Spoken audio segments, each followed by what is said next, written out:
بسم اللہ الرحمن الرحیم۔ عوام میں یہ مشہور ہے کہ نبی کریم صلی اللہ علیہ وسلم نے اذان نہیں دی اپنی حیات مبارکہ میں، جبکہ یہ بات واضح طور پر جامع ترمذی اور سنن ابی داؤد سے ثابت ہے کہ نبی کریم صلی اللہ علیہ وسلم نے اذان دی ہے۔ چنانچہ سنن ابی داؤد کی روایت ہے کہ نبی کریم صلی اللہ علیہ وسلم نے حضرت حسن کی ولادت کے وقت ان کے کان میں اذان دی تھی۔ تو نفس اذان تو قطعی طور پر ثابت ہے، البتہ رہی یہ بات کہ اذان نماز کے لیے دی ہے یا نہیں دی، تو اس بارے میں ائمہ محدثین میں اختلاف چلا رہا ہے۔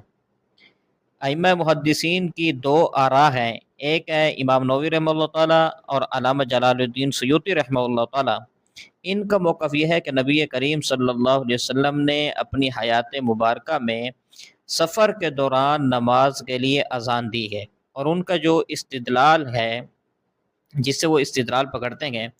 وہ ہے جامع ترمذی کی روایت، جس میں آتا ہے فأذن رسول اللہ صلی اللہ علیہ وسلم وهو على راحلته واقام فتقدم على راحلته فصلى به، کہ نبی کریم صلی اللہ علیہ وسلم نے بنفس نفیس نماز کے لیے اذان دی، پھر صحابہ کرام رضوان اللہ تعالی عنہم اجمعین کو نماز بھی پڑھائی۔ جبکہ جو دیگر حضرات ہیں، علامہ ابن حجر عسقلانی اور دیگر حضرات ہیں، ان کا موقف یہ ہے کہ نبی کریم صلی اللہ علیہ وسلم نے نماز کے لیے اذان نہیں دی، اور یہ نبی کریم صلی اللہ علیہ وسلم کی خصائص میں سے ہے، خصوصیات میں سے ہے۔ تو یہ دو قسم کی آراء ہیں، لہذا یہ کہنا کہ نبی کریم صلی اللہ علیہ وسلم نے